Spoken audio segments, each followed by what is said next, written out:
करेंगे इसको आप फार्मूले के बेस पे अगर आप करेंगे तो आप इजीली इसको कर लेंगे।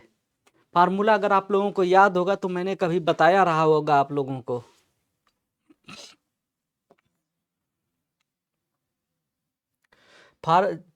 फारेनहाइट पैमाना कहाँ से शुरू होता है? 32 से शुरू होकर 180 तक जाता है। और सेल्सियस पैमाना जो है वो 0 से शुरू होकर 100 तक जाता है। यहाँ सेल्सियस और फारेनहाइट की बात किया है, तो हम उन्हीं दोनों को चूज करेंगे। C minus 0/100 is equal to F-32/180 reading ये दिखाता है तो 180 काट दीजिए 0 से 0। ठीक है, हम यहाँ पे बोल रहा है कि किस पे सेल्सियस और फारेनहाइट बराबर होते हैं, तो मान लेते हैं दोनों की रीडिंग जो है x है, तो यहाँ पे हम c की जगह भी x लिख देंगे, f की जगह भी x लिख देंगे। तो 0 से 0 काट दिया, x/10 हो जाएगा, या 0 घटाने का कोई मतलब नहीं होगा, यह x माइनस 32 हो जाएगा अपान 80 हो जाएगा। ठीक है, सॉरी 18 हो जाएगा। मल्टीप्लाई करके देख लेते हैं। ठीक है, यह हो जाएगा 18x is equal to 10x minus 32। इसको उठा के इधर ले आते हैं, 18x में से आप 10x घटा देंगे इज इक्वल टू हो जाएगा माइनस 32। तो यह हो जाएगा 8x हो जाएगा इज इक्वल टू माइनस 30। कहाँ पे, सॉरी कहाँ पे कुछ गड़बड़ी हुआ है। ठीक है, कुछ गड़बड़ी हुआ है इसमें, कहाँ पे हुआ भाई? 32 के साथ जब 10x करेंगे तो इसके साथ भी 10 का मल्टीप्लाई होगा ना, इस 10 का मल्टीप्लाई x के साथ भी होगा, इसके साथ होगा, देखिए इसके साथ भी इसके साथ भी होगा, तो यह इंटू 10 हो जाएगा, तो 32 इंटू 10 हो जाएगा। 8x is equal to minus 32 into 10 हो जाएगा, तो x इज इक्वल टू निकालेंगे माइनस 32 इंटू 10 अपान 8, इसे 4 कर देंगे तो x की वैल्यू जो आ जाएगी माइनस 40 आएगी। तो माइनस 40 वह रीडिंग है, कभी भी माइनस 40 पे अगर आप ले जाएंगे तो फारेनहाइट सेल्स थर्मामीटर में और सेल्सियस थर्मामीटर दोनों जगह आंसर आपका माइनस 40 दिखाएगा। तो माइनस 40 के टेम्परेचर में आप फारेनहाइट से रीड करें चाहे सेल्सियस से रीड करें, दोनों की रीडिंग जो है माइनस 40 ही दिखाएगा। ठीक है, तो माइनस 40 डिग्री सेल्सियस पे दोनों की रीडिंग सेम दिखाएगा। ये बहुत पॉपुलर क्वेश्चन है। ठीक है, ये बहुत ही पॉपुलर क्वेश्चन है, कई एग्जामों में पूछा गया है कि किस टेम्परेचर पर फारेनहाइट और सेल्सियस पैमाने जो होते हैं वह बराबर होते हैं। ठीक है, आगे देखते हैं, आगे बात कर लेते हैं। लौह आयरन का गलनांक निम्नलिखित में से क्या होगा? लोहा कितने डिग्री सेल्सियस पे पिघल जाएगा? अब कॉमन सेंस भी यूज करेंगे तो आप इसी को चूज करेंगे। वैसे लोहे का जो मेल्टिंग पॉइंट होता है 1538 या 38 होता है मेरे ख्याल से, 1538 ही होता है, 1538 या 40 होता है। ठीक है, सही होता है, इसका सही जो होगा वह कितना सेल्सियस हो जाएगा? 1538 डिग्री सेल्सियस होता है। तो यह ऑप्शन नहीं है लेकिन नियर अबाउट यह है, तो हम इसी को लेंगे, क्योंकि लोहे के अंदर अशुद्धि वगैरह होगी तो हो सकता है कोई मिलावट हो तो थोड़ा सा वो टेम्परेचर ऊपर नीचे हो भी सकता है उसके पिघलने में, लेकिन जो आइडियल होता है यह होता है, इसी के दाएं बाएं रहेगा थोड़ा सा। तो 1500 इन चारों ऑप्शन में से हम उसी को चूज करेंगे। आगे चलते हैं, अगला क्वेश्चन क्या बोल रहा है? अगला क्वेश्चन बोल रहा है निम्नलिखित में से कौन सा एक न्यूनतम ताप दोतित करता है? इनमें से कौन सा सबसे मिनिमम टेम्परेचर शो करेगा? सबसे मिनिमम टेम्परेचर कौन शो कर रहा है इसमें से? 1 डिग्री सेल्सियस कम होता है, 1 डिग्री सेल्सियस सबसे कम तापमान को दिखा रहा है, या 1 केल्विन तापमान सबसे कम को दिखा रहा है, या एक फारेनहाइट टेम्परेचर सबसे कम को दिखाएगा, या एक रोमर स्केल पे सबसे कम होगा? चारों पैमाने पर रीडिंग एक ही आ रहा है। वैसे यहाँ पे केल्विन के आगे डिग्री नहीं लिखा जाता है, ये गलत बात है, डिग्री नहीं पढ़ी जाती है, 1 केल्विन ही सीधे कहा जाएगा या 1 केल्विन ही कहा जाएगा, 1 डिग्री केल्विन नहीं पढ़ा जाता है यह। ठीक है, थोड़ा सा मिसटाइप है। ठीक है, तो इसमें जो है सबसे कम टेम्परेचर कौन दिखा रहा है? सबसे कम टेम्परेचर कौन इनमें से दिखा रहा है? क्वेश्चन नंबर 10, सबसे कम टेम्परेचर इनमें से कौन दिखा रहा है? तो सबसे कम टेम्परेचर जो है इसमें से केल्विन दिखाएगा। ठीक है, सबसे कम टेम्परेचर जो है इसमें केल्विन दिखाएगा। चलिए जी, 1 डिग्री सेल्सियस पे केल्विन जो है सबसे कम टेम्परेचर दिखाएगा, 1 डिग्री केल्विन, डिग्री नहीं पढ़ेंगे, 1 केल्विन सबसे कम टेम्परेचर होता है, ठीक है।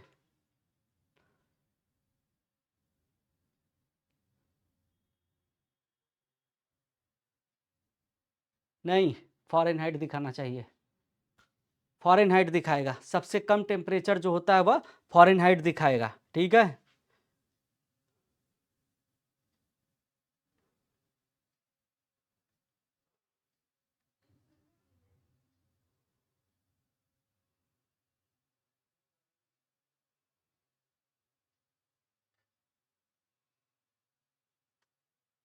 सॉल्व करिए इसको फार्मूले से, सॉल्व करके निकालिए कौन सा होगा, कुछ सॉल्व करके निकालिए कौन होगा सबसे कम।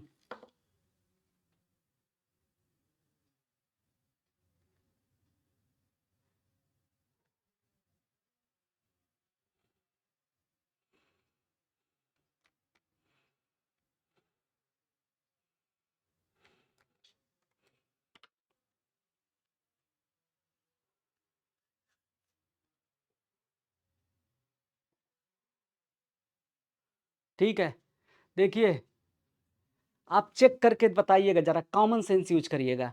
0 डिग्री सेल्सियस क्या होता है, कॉमन सेंस यूज करना है सिर्फ आपको, यहाँ पे सॉल्व करने की बात ही नहीं है इसमें, कॉमन सेंस करिए। 0 डिग्री सेल्सियस जो होता है एक ठीक ठाक है, जिस पे बर्फ जमती है, ठीक है। और 0 केल्विन क्या होता है, वो अब्सोल्यूट जीरो होता है, सबसे जीरो होता है, ठीक है।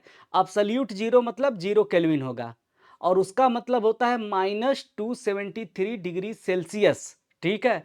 तो अब्सोल्यूट जो जीरो है वह धरती का सबसे, या कहिए कि धरती पर उससे नीचे टेम्परेचर पॉसिबल ही नहीं है। तो जीरो के जस्ट बाद 1 केल्विन ही तो आएगा। तो उस लिहाज से देखा जाए तो सबसे लो टेम्परेचर कौन दिखा रहा है, केल्विन दिखा रहा है। ये कॉमन सेंस वाला क्वेश्चन था, इसमें कुछ भी बड़ी चीज नहीं थी, ठीक है, इसमें बड़ी चीज कुछ भी नहीं थी। कंपेयर करेंगे, फार्मूला लगा के भी सॉल्व करेंगे तो लास्ट यही आएगा, 0 केल्विन अब्सोल्यूट जीरो है, ठीक है, यानी -273 डिग्री सेल्सियस है। अब इससे थोड़ा सा हम एक बढ़ेंगे 1 केल्विन, तो उसके नियर ही कहीं जाकर होगा, ठीक है, उसके नियर ही कहीं जाकर होगा, वो ज्यादा दूर नहीं होगा। तो सबसे नीचे कौन हो जाएगा, 1 केल्विन हो जाएगा, जो अब्सोल्यूट जीरो जीरो के बहुत नजदीक है। बाकी सेल्सियस पैमाने पे आपको 273 डिग्री सेल्सियस पीछे जाना पड़ेगा। ऐसे ही निकाल के देखेंगे तो फ़ारेनहाइट में भी बहुत पीछे जाना पड़ेगा, तो बहुत ज़्यादा अंतर हो जाएगा। लेकिन 0 डिग्री 0 केल्विन और 1 केल्विन के बीच में एक ही यूनिट का अंतर है, तो इस लिहाज से देखा जाए तो जो है सबसे निम्नतम तापमान जो है वो केल्विन दिखा रहा है। तो इसमें कॉमन सेंस वाला क्वेश्चन था ये। अगर एक चाय के प्याले को 90 सेल्सियस से 80 सेल्सियस तक ठंडा होने में 1 मिनट का समय लग रहा है, तो उसी को 70 डिग्री से 60 डिग्री तक जाने में समय लगेगा। 1 मिनट से कम, 1 मिनट में 70 डिग्री सेल्सियस से 60 हो गया, ठीक है, सॉरी 90 डिग्री से 80 डिग्री तक 1 मिनट में पहुंचा है। फिर पूछ रहा है कि 70 से 60 तक जाने में कितना समय लगेगा, 1 मिनट से कम लगेगा, ठीक 1 मिनट लगेगा, 1 मिनट के आसपास लगेगा, या 1 मिनट से ज़्यादा लगेगा।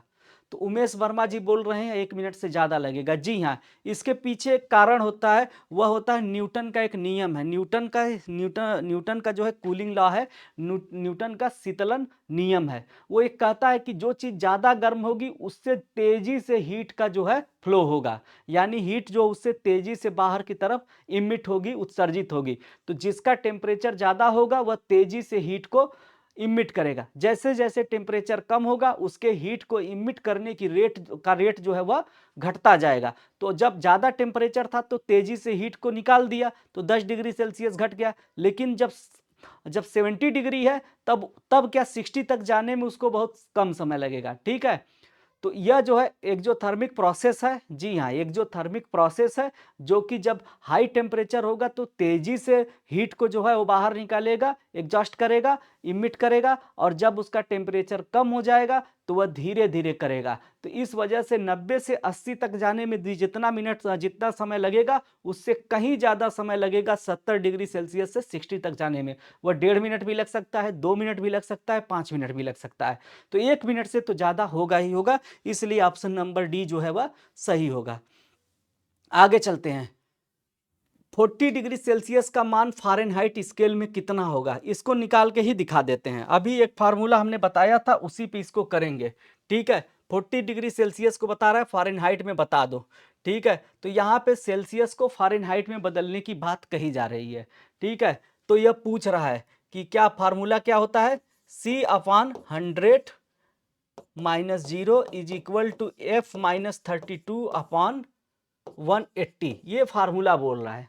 अगर मैं सेल्सियस को जो है यहाँ पे 40 डिग्री कर दूं और फिर इससे कैलकुलेट करूंगा तो जो आएगा वह F की वैल्यू आएगी। तो C की जगह हम 40 रख देते हैं, अपॉन 100 कर देते हैं, is equal to F minus 32/180 कर देंगे, 0 से 0 काट देंगे। ठीक है, कर दिया, 0 से 0 काट दिया। और क्या करेंगे, इसको 18 है तो इसको 5 कर दीजिए, इसको क्या कर देंगे 9 हो जाएगा। तो 40/5 इज इक्वल टू F/32/9। तो इसको जब हम और आगे बेहतर करेंगे तो क्या हो जाएगा, 40 into 9/5 is equal to F minus 32, यही बचेगा ना। इसे कर दीजिए, कितना हो जाएगा 72 is equal to F minus 32। Minus को इधर लाके जोड़ेंगे, 2 2 4 हो जाएगा, और ये 3 और 1 3 और 7 हो जाएगा 10। तो कितना हो जाएगा, इतना हो जाएगा। ठीक है, इतना फ़ारेनहाइट होगा। 104 फ़ारेनहाइट कहीं ऑप्शन में है, वही सही ऑप्शन होगा। ये जो हो जाएगा सही ऑप्शन हो जाएगा। तो ऐसे कैलकुलेट करके आंसर निकालेंगे। आपको ये फार्मूला याद रखना चाहिए, ये बहुत काम का है, हर जगह आएगा। ऐसे क्वेश्चन अब आएंगे तो आप इसको इजीली टैकल कर पाएंगे। ठीक है, तो 104 Fahrenheit 104 Fahrenheit is equal to 40 degree Celsius. चलिए, वैसे इजीली आप कॉमन सेंस भी यूज करके कर सकते थे, थोड़ा सा एफर्ट डालना पड़ता, लेकिन ठीक है, कोई बात नहीं। वैसे यहाँ आके फंस सकते थे, कॉमन सेंस यूज करते। अगर 102 नहीं होता तो कॉमन सेंस से कर लेते। हमारा जो फ़ारेनहाइट में टेम्परेचर कितना होता है, बुखार होता है तो मेजर करता है डॉक्टर, 100 फ़ारेनहाइट 102 फ़ारेनहाइट के आसपास जाता है। और सेल्सियस में देखें तो 37-38 के आसपास हम लोगों का शरीर का टेम्परेचर होता है। बुखार के टाइम में 38-39 के आसपास होता है। तो इससे कंपेयर करके आप सही आंसर पे पहुंच सकते थे, एक कैलकुलेशन की ज़रूरत भी नहीं थी। ठीक है, आगे देखते हैं, आगे क्या पूछ रहा है भैया।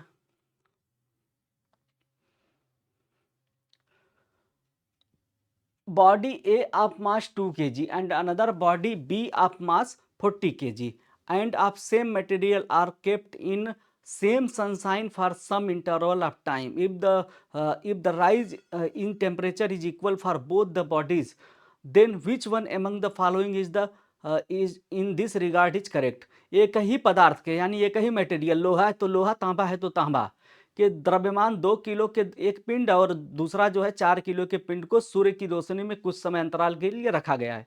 दोनों पिंडों के तापमान में बढ़ोतरी बराबर होगी। जी हाँ, तो इस संबंध में कौन सी एक बात सही है? Heat absorbed by B is double because its mass is double. Heat absorbed by A is double because its mass is half.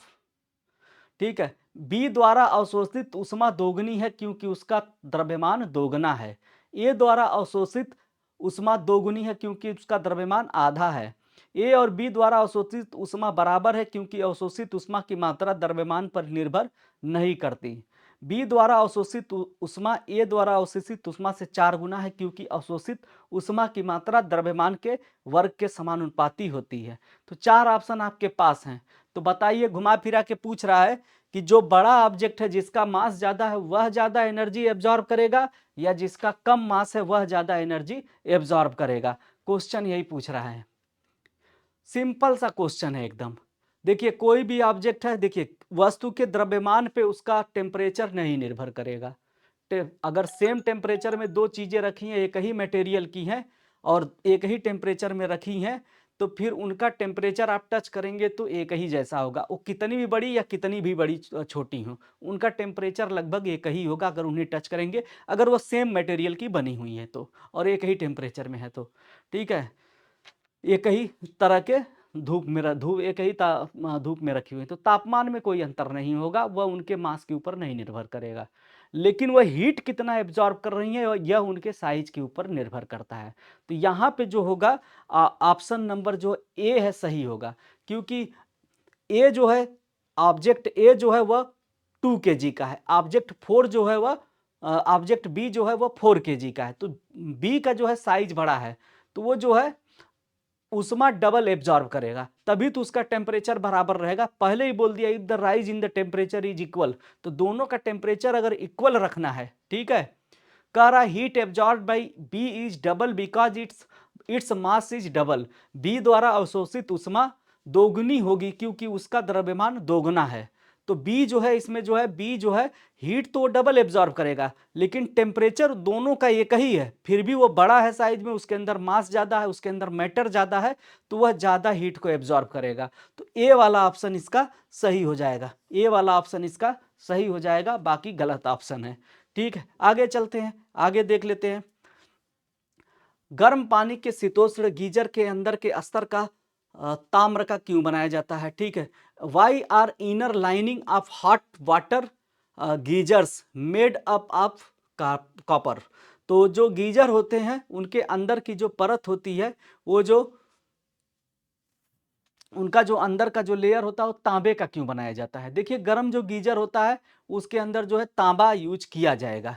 क्यों ये यूज किया जाएगा? कॉमन सेंस यूज करिएगा।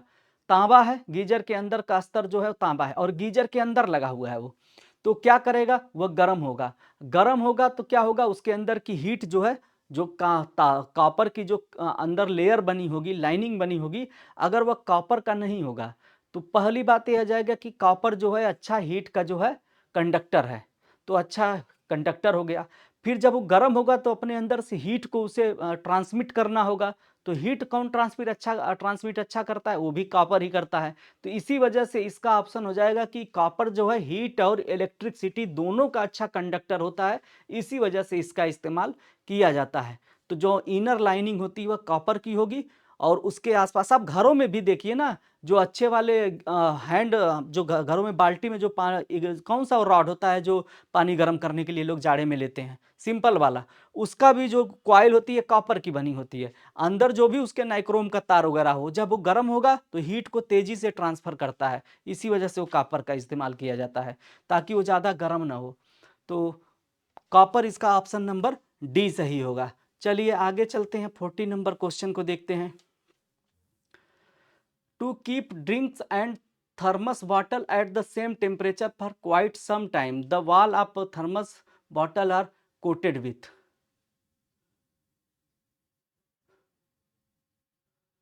ठीक है, थर्मस की बोतल और पेय पदार्थ को कुछ समय तक उसी ताप पर रखने के लिए उसकी दीवारों पर निम्न की परत लगाई जाती है। कॉमन सेंस का क्वेश्चन है। थर्मस का जो है इनर जो पार्ट की बात कर रहा है कि अंदर का कुछ ऐसा किया जाए, थर्मस की बोतल और पेय पदार्थ को कुछ समय तक उसी ताप पर रखने के लिए उसकी दीवारों पर जो है लेयर लगाई जाती है, ताकि हीट को रिफ्लेक्ट कर दे अधिक से अधिक। ठीक है, तो ये कौन सा हो जाएगा? ये जो है सिल्वर लेयर हो जाएगी। ठीक है, इसका जो है सिल्वर लेयर हो जाएगी। पारे की परत नहीं लगाई जाएगी कभी गलती से भी पीने वाली चीज़ों पे। लेड पाउडर भी नहीं लगाया जाएगा, क्योंकि ये खाने पीने की चीज़ें हैं, नुकसान करती हैं हेल्थ को। एल्युमिनियम पेंट नहीं लगेगा, सवाल ही नहीं उठता, कोई फ़ायदा नहीं है। तो ऑप्शन नंबर सी ही इसका सही होगा। ठीक है,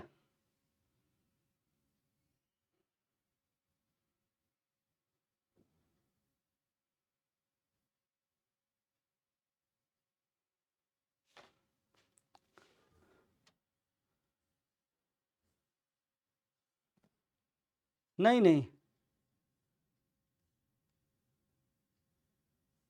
डी ज़्यादा सही है, उसका सही डी है, आप लोग परेशान मत होइए।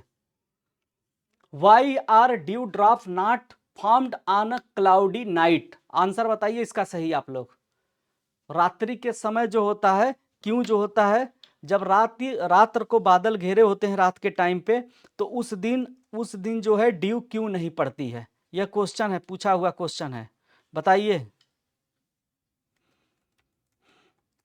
जल्दी बताइए, इसका सही आंसर क्या होगा? लोकेश चौधरी जी बोल रहे हैं सर को ही परेशान होने दो। ये ऐसी कैसी बात है? सर थोड़े ना परेशान होंगे, आप लोग परेशान होंगे। चलिए बताइए जल्दी से।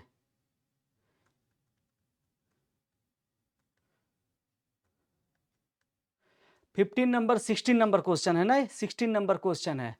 ये बहुत बार बताए जा चुके हैं, बहुत बार मैंने बताया इसके बारे में, ठीक है।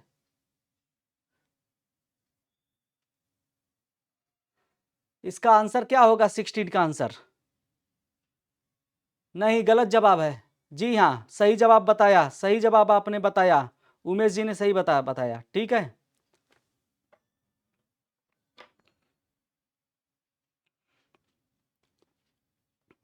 अगला क्वेश्चन देखते हैं, इसका सही जवाब यही है कि जब शॉर्ट वेव के जरिए हीट वगैरह सब आ गई है, जब धरती का जो हीट बजटिंग वाले चैप्टर में, आप जियोग्राफी में भी इसके बारे में पढ़ेंगे, ठीक है। तो हीट जो होती है वो लॉन्ग वेव में वापस जाना चाहेगी रात के टाइम पे, लेकिन बादल घेरे हुए हैं तो वो क्या करेंगे, वो लॉन्ग वेव को जाने नहीं देंगे, वो धरती की तरफ फिर से उसे परावर्तित कर देंगे, जिससे उस पर्टिकुलर जियोग्राफिकल रीजन में या एरिया में जो है ओवरऑल टेम्परेचर बढ़ जाएगा। और जब रात में टेम्परेचर ज़्यादा रहेगा तो जो वाटर वेपर है उसका कंडेंसेशन यानी कि संग्रहण नहीं हो पाएगा, और रात में फिर क्या होगी, ओस की बूंदें या ड्यू ड्रॉप्स नहीं बनेंगी। यह बहुत ही कॉमन क्वेश्चन था, बहुत ही सरल क्वेश्चन था, इसमें कुछ भी नहीं था, इस क्वेश्चन को आप इजीली कर सकते थे, ठीक है। अगला क्वेश्चन क्या है, a glass of water does not turn into ice as it reaches 0 degree Celsius, it is because 0 degree Celsius पे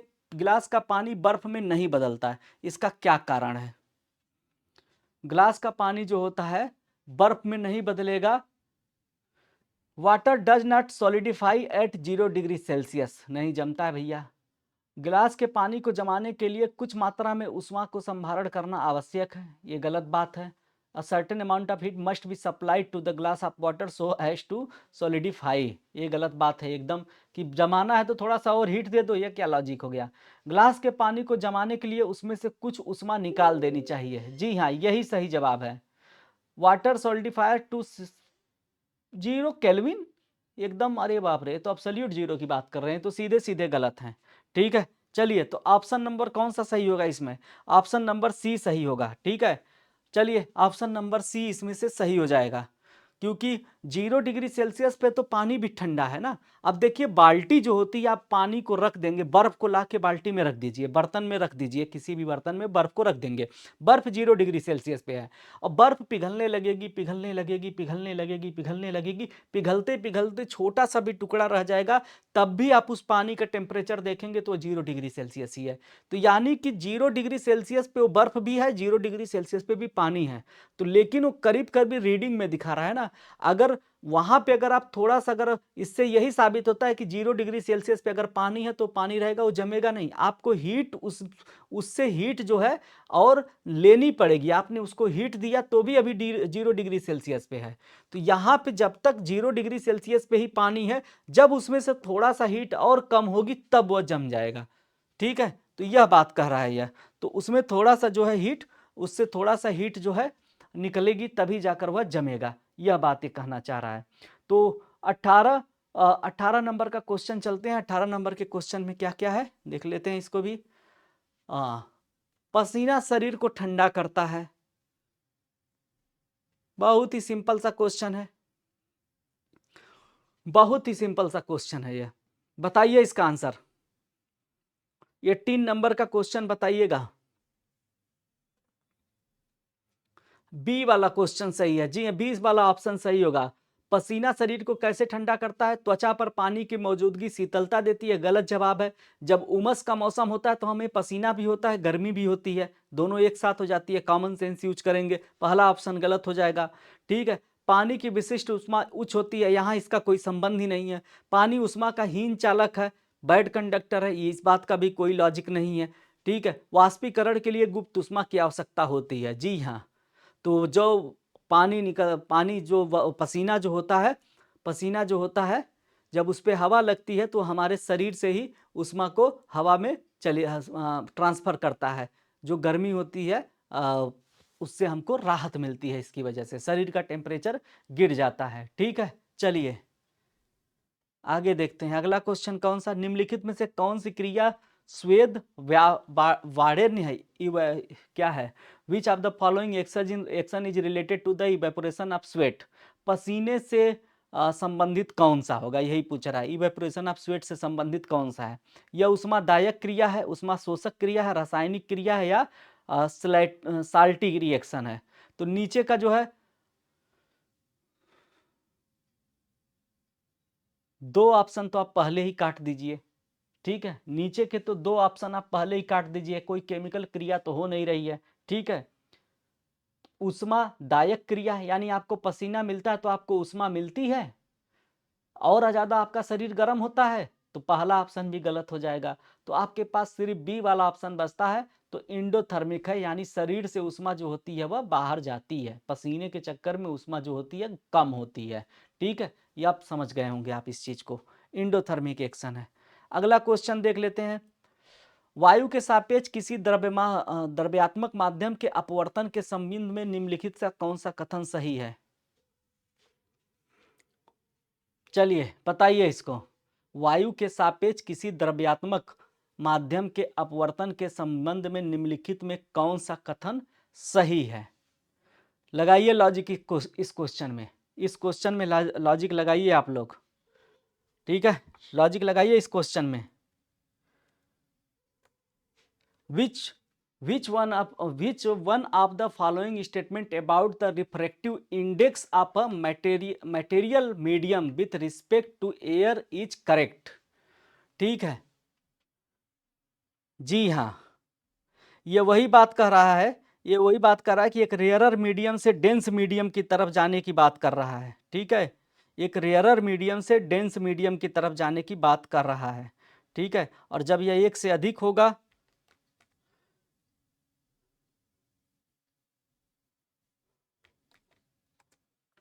रेयरर मीडियम से डेंस मीडियम की तरफ जाने की बात कर रहा है।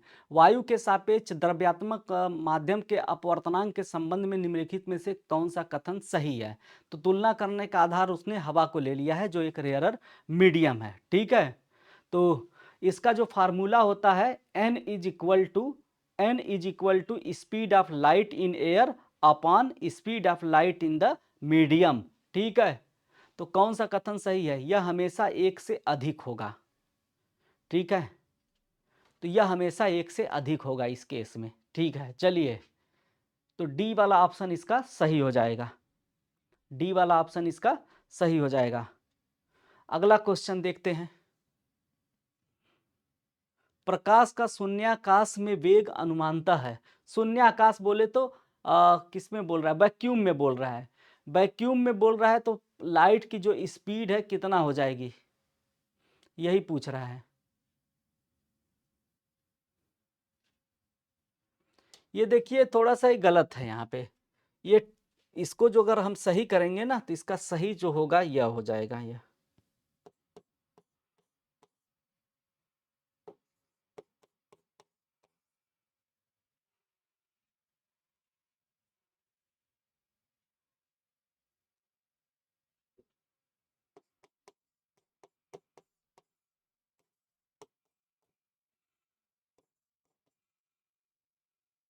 यहाँ पे लाइट ईयर दे दिया है, यहाँ पे मीटर दिया है, यहाँ पे भी मीटर ही दिया है, ठीक है। तो काउंट करते हैं, मीटर प्रति सेकेंड में निकालते हैं।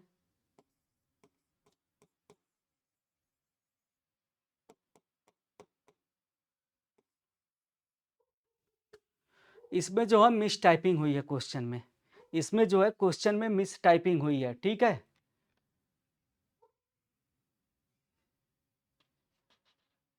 The velocity of light in vacuum कितना है? 3 लाख किलोमीटर प्रति सेकेंड होता है, 3 लाख किलोमीटर प्रति सेकेंड होता है। जरा काउंट करिए, 3 इंटू 108 में मल्टीप्लाई करिए, 336 मीटर होगा। लाइट की स्पीड की बात कर रहा है, ये साउंड की स्पीड का होगा, लाइट की स्पीड का ज़्यादा होगा, ज़्यादा होता है, ठीक है। पहला जो है 3 इंटू 100 मीटर पर सेकेंड किया है, 300 मीटर प्रति सेकेंड तो हो ही नहीं सकता। और 3 इंटू अगर 3 इंटू 108 किलोमीटर प्रति सेकेंड है तो यह भी गलत है। सही जवाब इसमें ऑप्शन की मिस टाइपिंग हुई है, इसमें ऑप्शन की मिस टाइपिंग हुई है। मल्टीप्लाई करिए इसमें, 3 इंटू 8 जीरो यहाँ बढ़ाइए, ये 5 हो गया, और 3 और बढ़ाइए,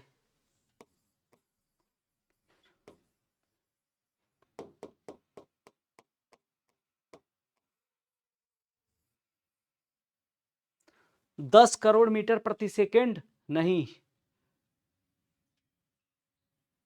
ये गलत है। इसका सीधा सीधा जवाब है 3 लाख किलोमीटर प्रति सेकेंड। ठीक है, 3 इंटू 10⁵ मीटर पर सेकेंड हो जाएगा, तो यह होगा। हाँ चलिए, इसमें कुछ भी नहीं देखना, ये ऑप्शन गलत है, इसको फिर से देखा जाएगा। 3 लाख किलोमीटर प्रति सेकेंड होता है। 1 सेकेंड में लाइट जो होता है वैक्यूम में 3 लाख किलोमीटर के आसपास जाएगा। पानी में जो होता है, ग्लास में जो होता है 2.5 लाख किलोमीटर के आसपास जाता है। पानी में जो होता है 2.5 लाख के आसपास होता है। 2,25,25 हज़ार किलोमीटर प्रति सेकेंड ग्लास में होता है। तो यह जानने वाली चीज़ें हैं। ये थोड़ा सा मिस्टेक हुई है टाइपिंग में, कोई बात नहीं। चलिए, सूर्य से प्रकाश पृथ्वी पे पहुंचता है लगभग कितने सेकेंड में पहुंचता है? सूर्य से प्रकाश पृथ्वी तक कितने सेकेंड में पहुंचेगा? काउंट कर लीजिए, काउंट करने में कोई दिक्कत नहीं है। कितने मिनट में पहुंचता है? लाइट जो होती है सूरज से धरती तक कितने टाइम में पहुंचती है? कॉमन सेंस यूज करके बताइए। साउंड की स्पीड की बात नहीं किया है, वो वैक्यूम की स्पीड की, लाइट की स्पीड की बात किया है ना क्वेश्चन में। देखिए, वो मैंने वो बताया था ना कि ये जो निकल रहा है 3 इंटू 108, तो 8 तरीक के 24, 3 तो ये कितना हो जाएगा? 324 मीटर प्रति सेकेंड होगा। ये जो है साउंड की स्पीड होगी, उसमें साउंड की स्पीड है नॉर्मल कंडीशन में। तो ये गलत मिस टाइपिंग हो गया। यहाँ पे लाइट की बात कर रहा है, लाइट की स्पीड वैक्यूम में कितना है, तो इसमें से कोई ऑप्शन जो है सही नहीं है, मैं उसकी बात कर रहा हूँ। 8.2 सेकेंड नहीं होता है आरजू खानम जी, 8.2 सेकेंड नहीं होता है, 8 मिनट 20 सेकेंड के आसपास होता है। काउंट करिए, 8 मिनट 20 सेकेंड के आसपास होता है। 8 मिनट 18 सेकेंड एग्जैक्टली होता है, कहीं कहीं थोड़ा सा ज़्यादा होता है। ठीक है, चलिए, तो 8 मिनट 18 सेकेंड, 8 मिनट 18 सेकेंड की मैं बात करूंगा, तो 8 मिनट 18 सेकेंड को अगर आप मल्टीप्लाई करेंगे कितना हो जाएगा? तो ये करीब करीब 420 के आसपास आ जाएगा ना ये। अच्छा, 48 होगा, 450 के आसपास आएगा, सॉरी 500 के आसपास आ जाएगा ना। तो सही ऑप्शन तो यही होगा ना, जो नियर अबाउट जो है यही है। आधा सेकेंड का ऊपर नीचे हो जाएगा। सबसे पहले लाइट की स्पीड किसने पता लगाने की कोशिश किया? गैलीलियो ने किया। सफलता किसको मिली? रोमर साहब को मिली। रोमर ने जो है सबसे पहले लाइट की स्पीड की कैलकुलेशन किया था। इसको आप कहीं कोने में लिख लीजिएगा। अगला क्वेश्चन देखते हैं।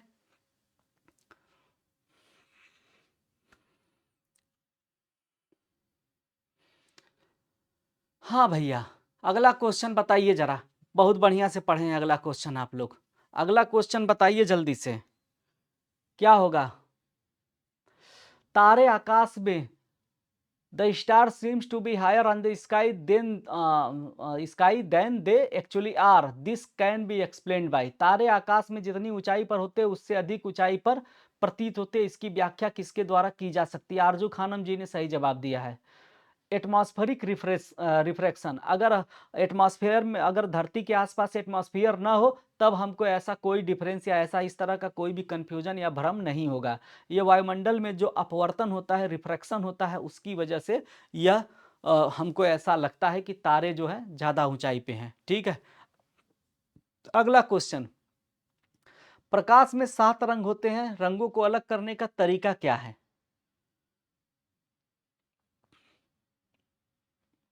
ये बच्चों वाला क्वेश्चन है, इसमें कुछ भी बताने लायक नहीं है,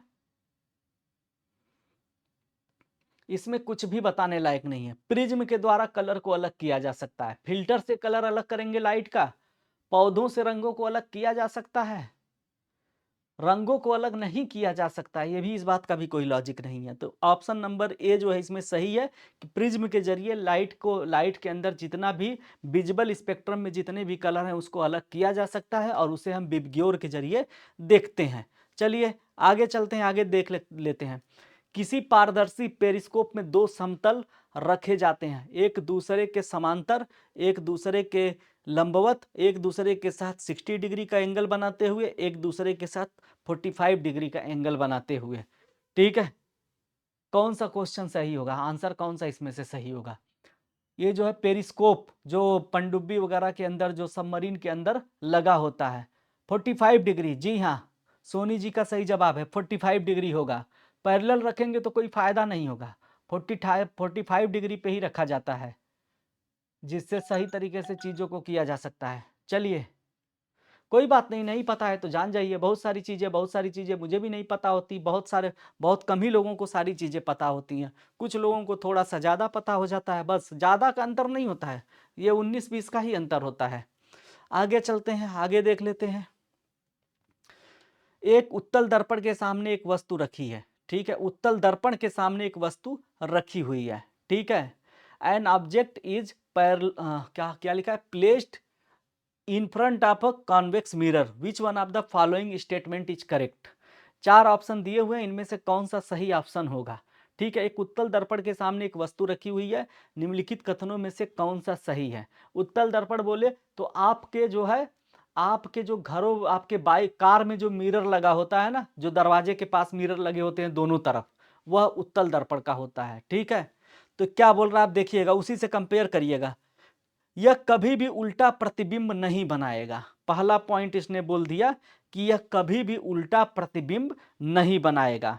चलिए, उल्टा प्रतिबिंब कभी बनता है? जो कार में आपका शीशा लगा है, उत्तल दर्पण है, कभी उल्टा प्रतिबिंब बनाएगा? तो पहला स्टेटमेंट सही है। जब पहला ही सही मिल गया तो आगे पढ़ने की जरूरत नहीं, क्योंकि इसमें जो है मिलाने वाला तो नहीं है ना, नहीं है, तो बात ही खत्म हो गई, बात ही खत्म हो गई, ठीक है? तो पहला ही सही है, कहानी खत्म, आगे पीछे अब सोचना ही नहीं है।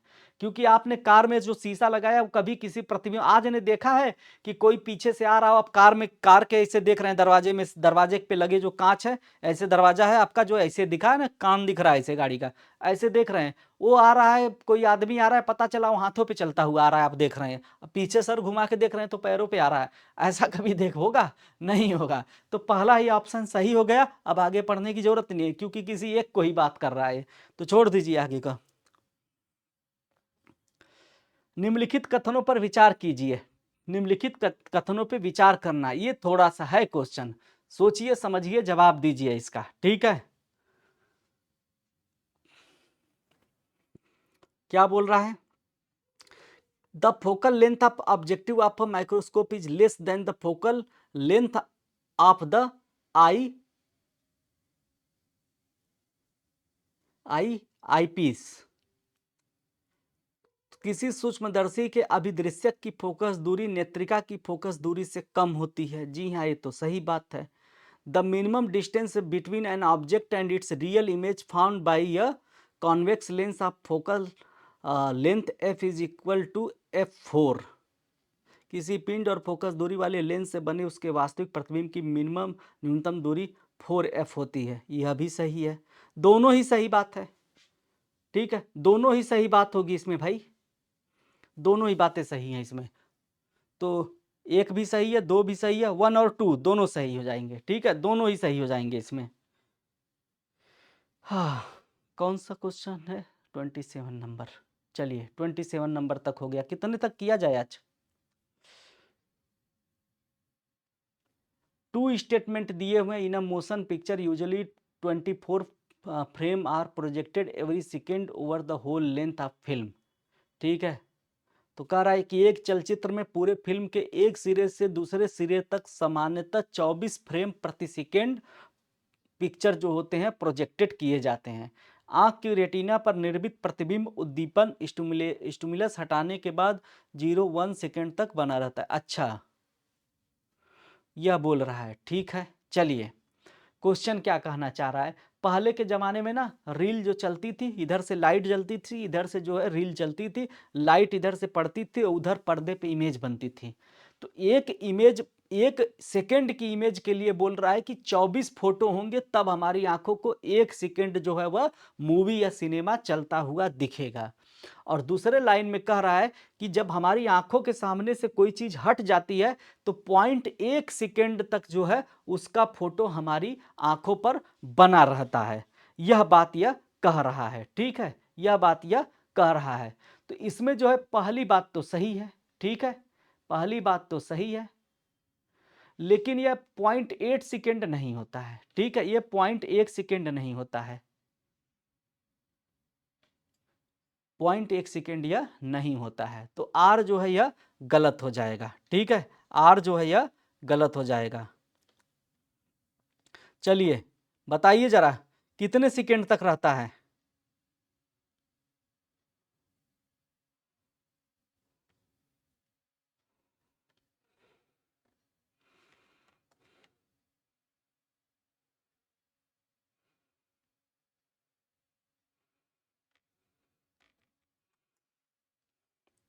चलिए बताइए कौन सा सही ऑप्शन है इसका।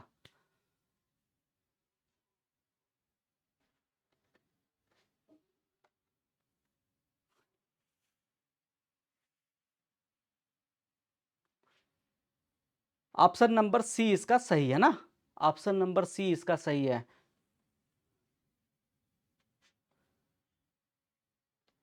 चलिए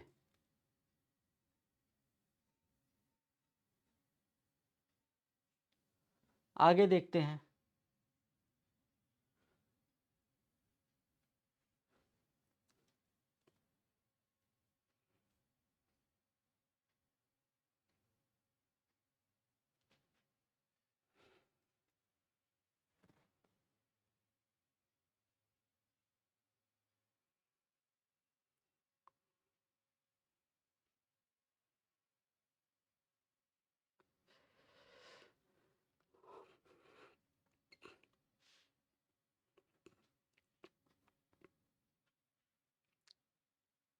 क्वेश्चन नंबर 28 एक्सप्लेन करना है। यह ये कह रहा है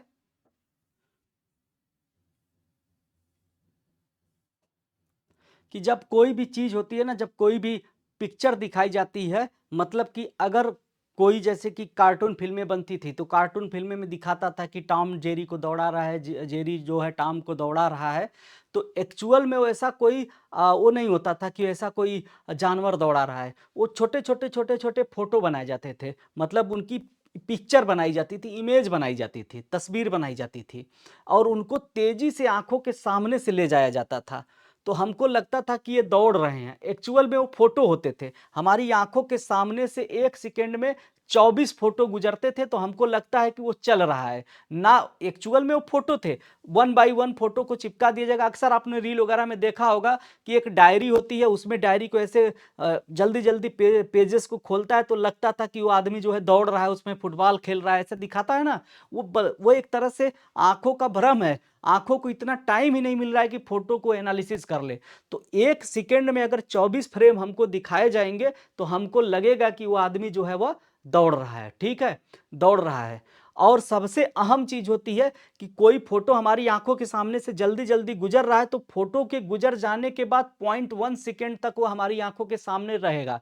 यह दिख रहा है, हट गया, लग रहा है। यह ठीक वैसा ही है जैसे अगर अभी सूरज जो है जल रहा है और सूरज को अगर हटा दिया जाए तो सूरज हट गया है ये हमको नहीं पता चलेगा। ये हमको 8 मिनट 18 सेकेंड या 8 मिनट 20 सेकेंड के बाद पता चलेगा, क्योंकि जब सूरज था उसने आखिरी बार जो लाइट छोड़ी है हटने से पहले, उसको हमारी आंखों तक आने में कितना टाइम लग जाएगा, 8 मिनट 18 सेकेंड लग जाएगा। ठीक है, तो यही वो कह रहा है। तो इसमें कह रहा है, पहला कंडीशन यह बोल रहा है कि 24 फ्रेम होते हैं, 24 फ्रेम होते हैं जो 1 सेकेंड में हमको कोई भी इमेज अगर हमारे आंखों के सामने से गुजरेगी, 1 सेकेंड में 24 इमेजेस गुजर जाएंगी लगातार, तो हमको चलता हुआ प्रतीत होंगी।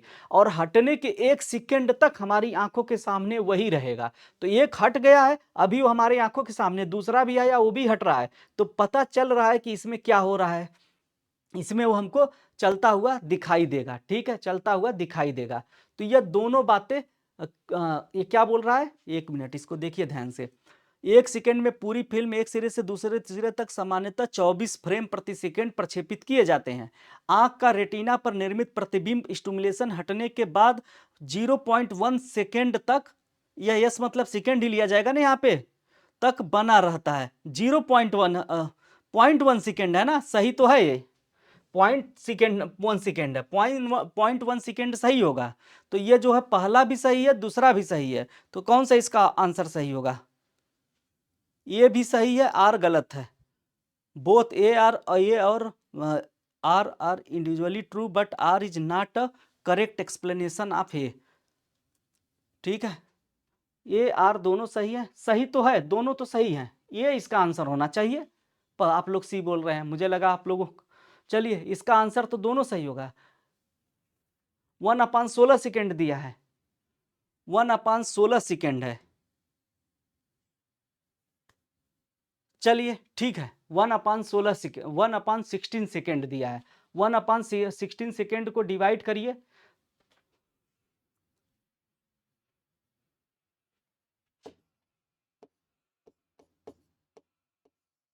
सही है, ठीक है। तो ये क्या हो जाएगा, इसका ए सही हो जाएगा, ये वाला जो है गलत है ना, ये वाला गलत है, ठीक है, ये वाला गलत है, सी होगा सही, ठीक है, सी होगा सही। चलिए सी होगा सही इसका, ठीक है। आगे देखते हैं इसको। अगला क्वेश्चन क्या पूछ रहा है, त्वरित आघातों से भवनों को बचाने के लिए त्वरित चालकों का उपयोग किया जाता है। त्वरित चालकों के संबंध में निम्नलिखित कथनों में से कौन सा सत्य है? ठीक है, lightning conductor are true use to protect building from lightning strikes. चलिए, बिजली भवनों को बिजली से मतलब आकाशीय बिजली से बचाने के लिए जो है लाइटनिंग कंडक्टर लगाया जाता है। तो लाइटनिंग कंडक्टर के बारे में कौन सी बातें सही है? ठीक है, पहली बात कर रहा है कि जब भी कोई लाइटनिंग कंडक्टर होता है उसके शीर्ष पर एक इलेक्ट्रिक फील्ड बनता है, जिससे कि आकाशीय बिजली अधिमान्य रूप से प्रिफरेंशली उसी के ऊपर आके गिरे। कितना खतरनाक इंग्लिश है, ठीक है, हिंदी है। Lightning conductor reduce the effect of strike by uniformly disturbing the charge over the surface of building. त्वरित चालक भवन की सतह पर आवेश धारा को एक समान रूप से वितरित कर आघात के प्रभाव को कम कर देते हैं। गलत बात है यह, ठीक है। Conductor take all charges to deep down in the earth, यह सही बात है, ठीक है। Lightning conductor must be installed at a place taller than the building, तो बिल्डिंग के ऊपर ही होना चाहिए, सामान्य बिल्डिंग जितनी है उससे ज़्यादा ऊंचाई पर लाइटनिंग कंडक्टर होना चाहिए। ये बात भी सही है, ये बात भी सही है। तीसरा और चौथा सही है, ठीक है, तीसरा और चौथा इसमें सही है। Lightning conductor create an electric field at the top so that lightning strike it preferentially, यह भी बात सही है, ठीक है, यह भी बात सही है। और जो दूसरा वाला ऑप्शन है कि ये जो भवन के सतह पर चारों तरफ चार्ज को फैला देता है, यह गलत बात है। तो इसमें जो है कौन सा ऑप्शन सही होगा? इसमें जो है आपका ऑप्शन नंबर जो हो जाएगा सी सही होगा। पहला सही है, तीसरा सही है और चौथा ऑप्शन सही है। 1, 3 और 4, यानी इसका जो है सी वाला ऑप्शन जो है सही हो जाएगा, ठीक है, इसका जो है सी वाला ऑप्शन सही हो जाएगा। चलिए, इसका जो है सी वाला ऑप्शन सही हो जाएगा। आ जाते हैं आगे, देखते हैं अगला क्वेश्चन है, two similarly charge bodies are kept 5 centimetre apart in air if the second body is shifted away from the first another 5 centimeter, their force of repulsion will be कितना होगा? तो दो सिमिलरली चार्ज बॉडी हैं, यानी similarly charge बोले तो एक ही जैसे, यानी पॉजिटिव चार्ज हैं तो पॉजिटिव हैं, निगेटिव हैं तो निगेटिव हैं, ठीक है। तो 5 सेंटीमीटर की दूरी पर रखे हुए हैं। तो यह एक चार्ज है और यह एक चार्ज है, दोनों के बीच में 5 सेंटीमीटर की दूरी है, ठीक है। द सेकेंड बॉडी, यानी कि इसे हम कह सकते हैं इसे हम बी मान लेते हैं, ठीक है, इसे हम ए मान लेते हैं। बी जो है shifted away from the first by another 5 centimetre, यहां से फिर ये 5 सेंटीमीटर चली गई, तो अब ये टोटल इनके बीच की दूरी हो जाएगी 10 सेंटीमीटर, ठीक है। तो यदि दूसरे पिंड तो उसका प्रतिकर्षण बल F कितना होगा? प्रतिकर्षण बल निकाला जाएगा तो क्या होगा? ठीक है, इसमें क्या होता है कि आप लोगों ने कूलाम का नियम पढ़ा है ना,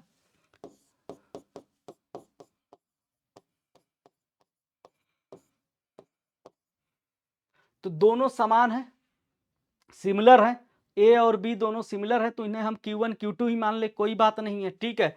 पहले F लग रहा था, ठीक है, अब F की वैल्यू निकालेंगे, ठीक है। तो पहले जो ये 5 था, अब इसको हम कहेंगे कि ये डबल हो गया है, 5 की जगह 5 से ये डबल हो गया ना। अगर हम पहले R था तो अब 2R हो गया, यही मतलब है ना। पहले 5 था, अब जो है 10 हो गया है, यही मतलब हो गया। कर लेते हैं, F is equal to K Q1 Q2, ये दोनों तो सेम ही है, कोई फर्क नहीं पड़ेगा। R की जगह हो जाएगा 2R² हो जाएगा, यानी कि हो जाएगा K Q1 Q2 अपान R² और 2 का स्क्वायर 4 हो जाएगा। मल्टीप्लाई तुलना करेंगे तो ये पूरा का पूरा जो है F है, हमारा नया वाला F जो है A वाला है, ठीक है। अब पहले वाला F जो है A वाला ले लेते हैं, तो ये जो F जो है, F रियल जो हम निकाल रहे हैं अभी से आंसर निकाल रहे हैं, ये कितना हो जाएगा 1/4 हो जाएगा। तो जो नया F होगा इसके बीच में जो बल लग रहा है, जो हम कैपिटल F है, पहले वाले की तुलना से 4 गुना कम हो जाएगा। तो जब दूरी उनके बीच में बढ़ी है तो दूरी का स्क्वायर हो रहा है ना, तो 4 गुना कम हो जाएगा, तो 1/4 जो हो जाएगा, ये वाला आंसर सही हो जाएगा आपका, ठीक है। यह वाला आंसर इसमें सही हो जाएगा। अभी और आगे चला जाए या यहीं पे रुक जाया जाए?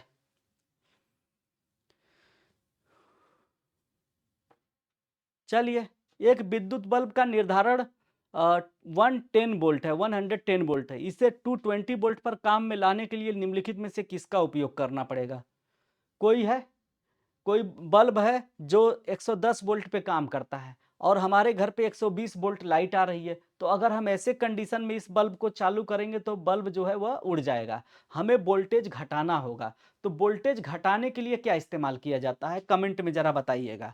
वोल्टेज को बढ़ाया जाए या वोल्टेज को घटाया जाए, इसके लिए क्या इस्तेमाल किया जाएगा? रेजिस्टर यानी कि ट्रांजिस्टर यूज किया जाएगा, रेजिस्टर यानी प्रतिरोधक का इस्तेमाल किया जाएगा, ट्रांसफार्मर का इस्तेमाल किया जाएगा या जनरेटर का इस्तेमाल किया जाएगा?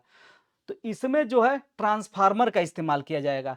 ट्रांसफार्मर हमेशा वोल्टेज को घटाता या बढ़ाता है। अब ये ट्रांसफार्मर अगर स्टेप अप ट्रांसफार्मर होगा तो वोल्टेज को बढ़ाएगा, तो इसकी ज़रूरत ही नहीं हमको, हमको स्टेप डाउन ट्रांसफार्मर की ज़रूरत पड़ेगी जो हाई वोल्टेज को लो वोल्टेज में कन्वर्ट करेगा। तो ट्रांसफार्मर क्या करता है, वोल्टेज को घटाएगा या तो बढ़ाएगा, वो भी अल्टरनेटिव करंट को, ठीक है। तो प्रतिरोधकता से यहाँ पे कोई मतलब नहीं है, प्रतिरोध बढ़ा देंगे तो उससे कोई फर्क नहीं पड़ेगा, वोल्टेज फिर भी 220 वोल्टेज पे वो सब नहीं चीज़ें चलेंगी, दिक्कत हो जाएगी, ठीक है। तो यहाँ पे जो है ट्रांसफार्मर इस्तेमाल किया जाएगा। ये सीधे सीधे वोल्टेज, हमारा जो मशीन है 120 वोल्टेज है, आप जो है यहाँ पे प्रतिरोधक बढ़ाएंगे तो वोल्टेज थोड़े ना कम हो जाएगा, वोल्टेज थोड़े ना कम उससे होगा। तो आज के लिए इतना छोड़ देते हैं, बाकी हम लोग कल करेंगे, आज के लिए इतना काफ़ी है। एक क्वेश्चन आप मुझे चेक करना पड़ेगा, उसको मैं चेक कर लेता हूँ। वो लाइट की स्पीड वाला वैक्यूम में जो गलत ऑप्शन था, वैसे वो चारों ऑप्शन उसमें गलत थे, वो देखते ही लग रहा था वो मिस टाइपिंग हुआ था, फिर भी 3 लाख किलोमीटर प्रति सेकेंड आप लोग याद रख लीजिएगा, वैक्यूम में यही स्पीड होती है। चलिए मिलते हैं कल सुबह हम लोग।